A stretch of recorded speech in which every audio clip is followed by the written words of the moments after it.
You were in charge of the organization of COP15 in Copenhagen and then took on new responsibilities as the EU's first Climate Action Commissioner. What did you do since the beginning of the year to make sure that the next COP in Cancun succeeds where Copenhagen failed? You know, you can do a thing like Copenhagen once, building up momentum, pressure, taking care that the climate issue reached the top of the international political agenda. And actually we did achieve something in Copenhagen, although not everything I would have liked to see. But you cannot do that twice. Then what we saw in Copenhagen was that the world simply was not ready. The parties did not want to make the compromises necessary. So already in early March, as a new commissioner, I suggested that we, for Cancun, pursue a more stepwise approach. Say, why don't we cash in on the results from Copenhagen in Cancun?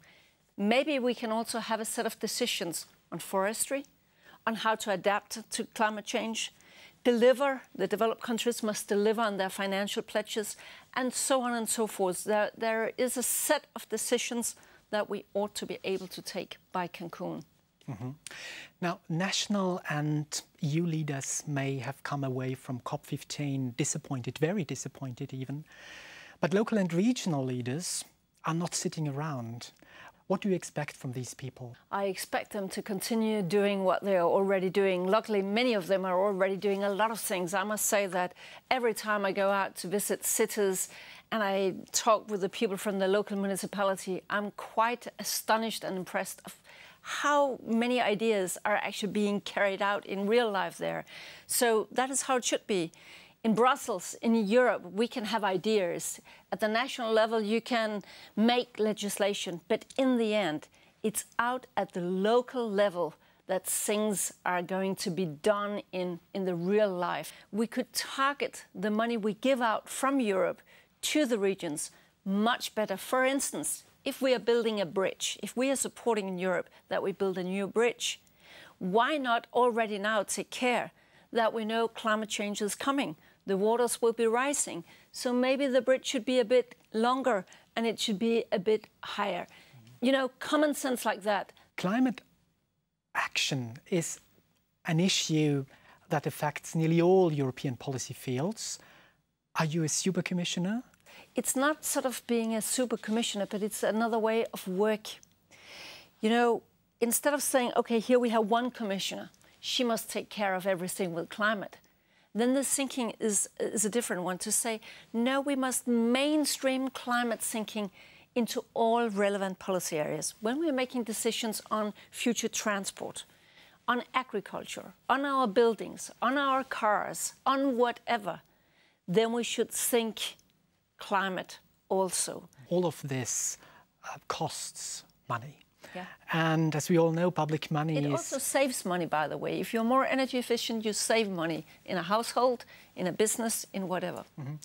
Indeed. But public money, which is needed to put those programs somehow also in practice, is increasingly rare today. The fight against unemployment, the economic recovery, nobody questions that. Where does that now leave the fight against climate change? As I see it, if we do it intelligently, then it's also a job-creating agenda.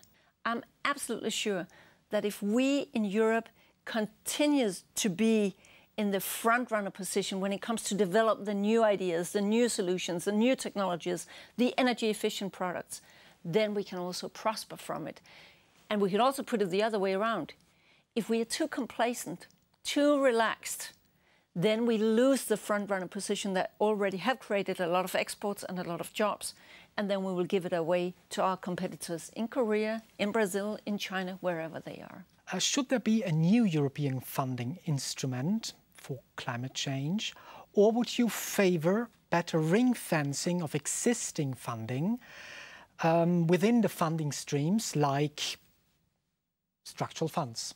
We know that there will not be a lot of new money circling around in years to come. That's not the situation in Europe.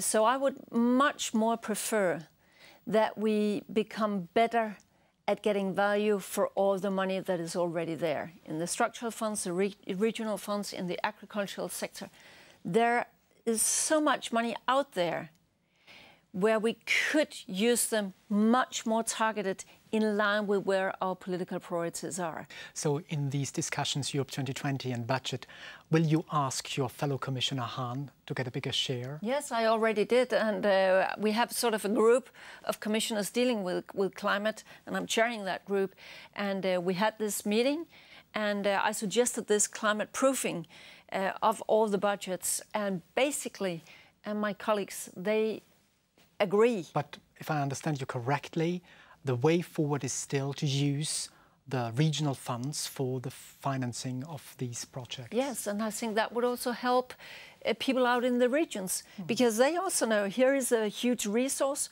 but why don't we use it in a maximum intelligent way? Now, public money will not be enough. What is your position on the use of public-private partnerships in the area of climate change? So I'm all for public-private partnerships, and I think it will come more natural also now, because the private sector will feel that the price for emitting carbon will be increasing over years to come because we have these strong targets. So I think they will also be interested in working together with the public sector. And you're perfectly right. We cannot combat climate change only through public means. There is no way that would be enough. You will address the Committee of the Regions during its plenary session in October. Why did you decide to do this? I was invited. I think it's crucial because we can sit at the international negotiation table and discuss, hopefully also sometimes agree on something. But as I said, in the end, it's out where people live their lives that the solutions will have to be found, will have to be implemented. So I think that the regions have a huge responsibility and a huge possibility of being those who are implementing things. So I think it's very important that we have an optimal dialogue between the different levels. Not only that I could tell them what I think they should do, but more important also that they can come back and tell me as a representative from the Commission where they see some obstacles for them doing all the things that they want to do. We will the Committee of the Regions will sign an agreement with the American Association of Mayors on climate change. Would you like to see other countries with whom we should sign such an agreement? I think what is needed now at the European level is that we get all the input and all the ideas are there, and that we get better at disseminating the best practices and just start getting it done. But I'm all for that. The European initiative could try to inspire the Americans, because the American City Initiative is actually one of the most game-changing initiatives that we have seen in the US over recent years. Let's talk a little bit about the emission trading system. Some are calling now for a more ambitious goal and ask for a 30% reduction of the greenhouse gases. What is your opinion on that? I think it's very important that Europe still stick to its promise that provided others will be ambitious, then we are ready to go to the 30%. I think it would have been very unfortunate if Europe, after Copenhagen, had backtracked from that promise. You would go for the 30%? When the timing is right. Right, that means? That means when others also do something, we should time it very good, preferably so that we could use this as a bargain chip to make others also contribute, because else we could be happy, but the rest of the world will not be that much better off, because we need others to be more ambitious also to stay below the 2 degrees increase. Several factories in developing countries seem to step up the production of these most harmful gases in order to get certificates for their subsequent destruction. But that has been changed now.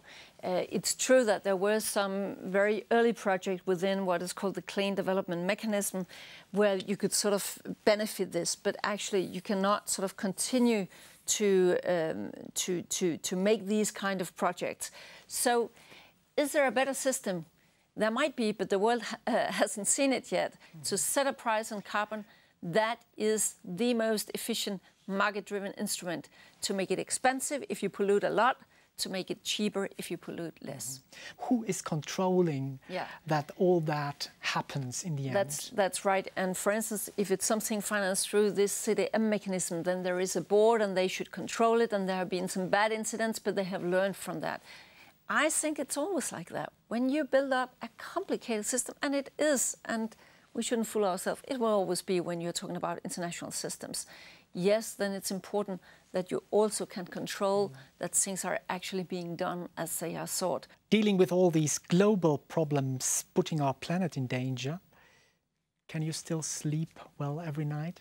Yes, I sleep very well every night. You know, many people are trying to give a contribution that the world can sort of move in the right direction. And we will not succeed in doing that on a day-to-day basis. But I must also say, when I look at this issue 5 years back, look how far we actually brought it. So sometimes you should not, as a politician, look each day, did we make big steps? But sometimes if you look at it as a process, you can see, wow, we wouldn't have thought that that would have happened had we looked back at it, had we looked at it 5 years back. So sometimes it gives me comfort that you can see that we are actually moving in the right direction. Too slow, and that could keep me sleepless. But if I don't sleep, then I cannot fight, so I have to sleep.